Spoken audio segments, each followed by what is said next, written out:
Hello guys, welcome back my channel. उम्मीद करती हूँ आप सब खैर खैरियत से होंगे। अल्लाह पाक की रहमत और फजल करम से हम सब भी खैर खैरियत से हैं। तो चलिए व्लॉग स्टार्ट करते हैं। आज एक बार फिर मैं अपनी फेवरेट सारा यासीन के ऊपर बात करना चाहूँगी।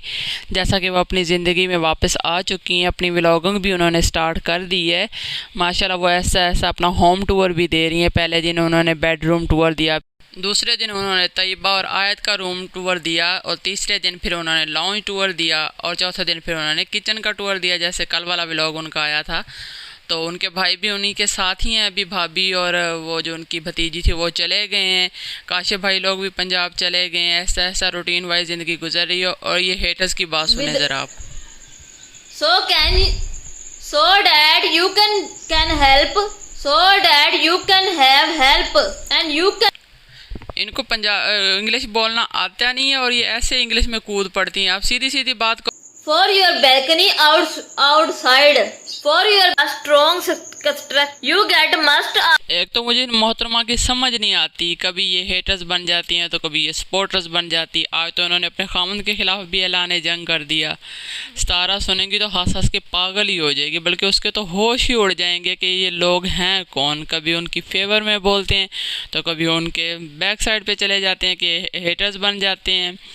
तो माशाल्लाह उन्होंने अपना घर बहुत ही ज़्यादा प्यारा सजाया हुआ है।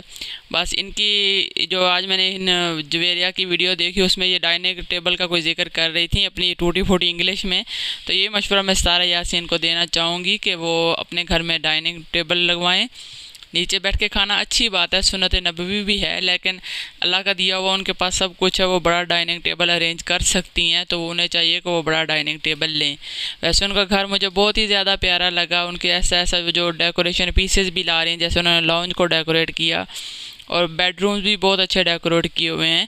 तो ये बहुत ज़्यादा अच्छा लगा मुझे। और सबसे अच्छी बात ये लगी कि वो ऐसा ऐसा अपने व्लॉगिंग में वापस आती जा रही हैं, अच्छी से व्लॉगिंग कर रही हैं, और किसी के बारे में भी उन्होंने कुछ नहीं कहा।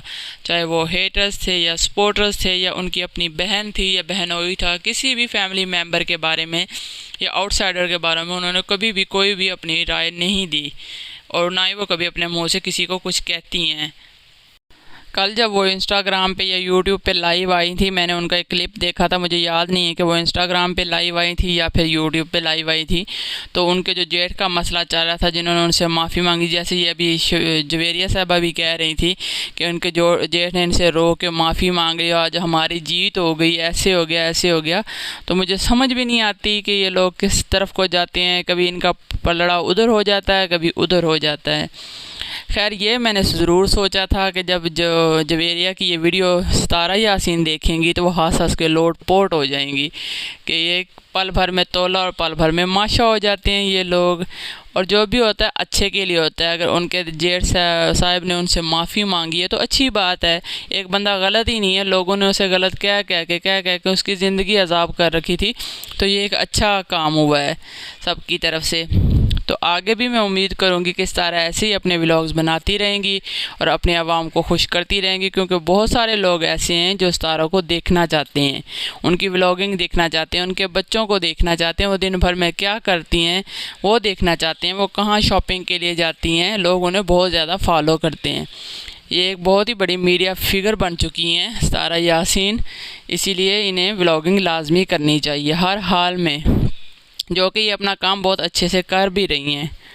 पिछले दिनों मैंने इनके ऊपर 2-3 वीडियोस बनाई थी, जिसके बाद मैंने बनाना छोड़ दी थी। मैं ऐसा ऐसा इनके व्लॉग विज़िट कर रही थी और उन लोगों को देख रही थी जो कोई इनके सपोर्टर्स में बातें कर रहे थे, यानी कि वीडियोस बना रहे थे, कोई हेटिंग में वीडियो बना रहे थे। अक्सर लोग जो सपोर्टर्स थे उनको हेटर्स का ये कहना था कि ये बिक गए हैं, इन्होंने पैसे लिए, इन्हें मुँह मांगी कीमत दी गई है, इसलिए ये सितारा की हिमायत में वीडियो बनाते हैं। और कुछ का कहना था कि ये उनके ख़िलाफ़ इसलिए हुए हैं कि वो इन्हें अब पैसा नहीं देती या कुछ भी इस तरह का। जैसे उनकी बहन के बारे में भी कहा जा रहा था कि जैसे सितारा यासीन ने अपने व्लॉग में आके बताया भी था कि उनसे 40 लाख का डिमांड किया गया था, तो उन्होंने वो पूरा भी किया किस्तों में। तो ऐसे ही लोग भी कह रहे थे कि जो सितारा के सपोर्टर्स हैं उन्हें सितारा ने पैसे दिए हैं कि मेरे बारे में बोलो, मेरे बारे में अच्छा अच्छा कहो। ऐसा नहीं होता। अब जैसे मैं अपनी वीडियो में सितारा यासीन को डिस्कस कर रही हूँ, तो मेरा हालांकि कभी उनसे कोई बातचीत नहीं हुई, तो इसका क्या मतलब है कल को ये अगर वीडियो ट्रेंडिंग में चली गई तो लोग इसलिए मैं उसकी हिमायत में बोल रही हूँ। नहीं भाई, ऐसा कुछ नहीं होता। जो लोग आपको पसंद आते हैं वो पहली नज़र में ही आते हैं, और अगर वो अच्छे हों या बुरे हों, ये उनका उनके रब का मामला होता है। हम लोग तो देखते हैं एज अ पर्सनैलिटी। जो लोग उनसे प्यार करते हैं, जो लोग उनसे मोहब्बत करते हैं, लोग उनके बारे में जो कुछ मर्ज़ी कहें उन्हें वो चीज़ बुरी नहीं लगती, क्योंकि वो उस इंसान से प्यार करते हैं।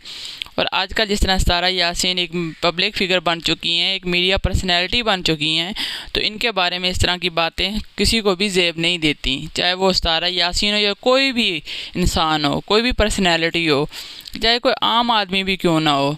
तो ये हमें ये बातें सोचनी चाहिए और थोड़ी देर इन पे गौर करना चाहिए कि हम क्या कह रहे हैं। सितारा यासीन की सबसे अच्छी बात मुझे ये लगी कि जब उनकी बहन ने उनके ऊपर बातें की, उनके कज़न्स वगैरह ने की, या और ऊपर से हेटर्स वगैरह ने की, तो उन्होंने उन्हें कोई जवाब नहीं दिया सिवाय इस बात के कि डरो उस वक्त जब आपके ऊपर ये वक्त आएगा। बस इतना उन्होंने कहा, और उन्होंने कोई भी ऐसा जवाब नहीं दिया जिस पे उन्हें शर्मिंदगी हो या उनके चाहने वालों को। उन्होंने कभी किसी के बारे में बुरा भला नहीं कहा, कभी किसी को बद्दुआएं नहीं दी, कुछ भी ऐसा नहीं किया। सोशल मीडिया के इस दौर में नाम बनाना इतना मुश्किल नहीं है जितना नाम को बरकरार रखना मुश्किल है, और यही काम सितारा यासीन ने बड़ा अच्छा सा अंजाम दिया कि इन्होंने अपना नाम बनाया भी और इसे बरकरार भी रखा, और ये अपने चाहने वालों के दिलों में हमेशा अपना नाम इसी तरह ज़िंदा रखेंगी।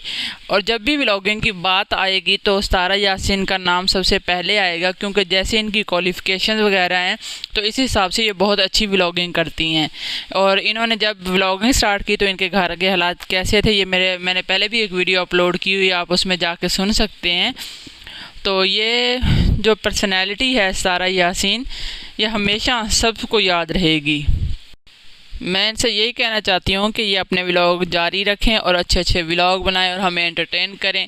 और सबसे बड़ी बात इनकी व्लॉगिंग की ये है कि ये अपना व्लॉग जैसे ही अपलोड करती हैं, जितने भी इनके हेटर्स होते हैं या सपोर्टर्स होते हैं, वो इन्हीं का व्लॉग कैच करके उनके ऊपर वीडियो बनाते हैं। चलो, इस तरह दूसरों की भी रोज़ी रोटी चलती रहती है, ये भी एक अच्छी बात है। तो ये इनके साथ बड़ी ये खुशकिस्मती है कि लोग इनको चाहने वाले भी बहुत ज़्यादा हैं और इनके हेटर्स भी बहुत ज़्यादा हैं। ये भी अल्लाह पाक की तरफ से खुशकिस्मती होती है कि एक इंसान को इतने ज़्यादा लोग चाहें, तो ये बहुत बड़ी बात है। और मैं इनके लिए यही दुआ करूँगी कि अल्लाह पाक इन्हें इनके बच्चों के साथ हमेशा खुश रखे, आबाद रखे। तो इसी के साथ मैं आपसे इजाज़त चाहती हूँ। अगर आपको मेरा आज का व्लॉग अच्छा लगा है तो चैनल को लाइक करें, शेयर करें और सब्सक्राइब करें, और कमेंट सेक्शन में जाकर ज़रूर बताइएगा कि आपको मेरा आज का व्लॉग कैसा लगा। और आइंदा आने वाले दिनों में आप मेरा इस तरह के व्लॉग देखना चाहते हैं तो प्लीज़ मुझे कमेंट सेक्शन में जाकर ज़रूर बताइएगा। तब तक के लिए अल्लाह हाफिज़, मिलते हैं किसी नए व्लॉग में।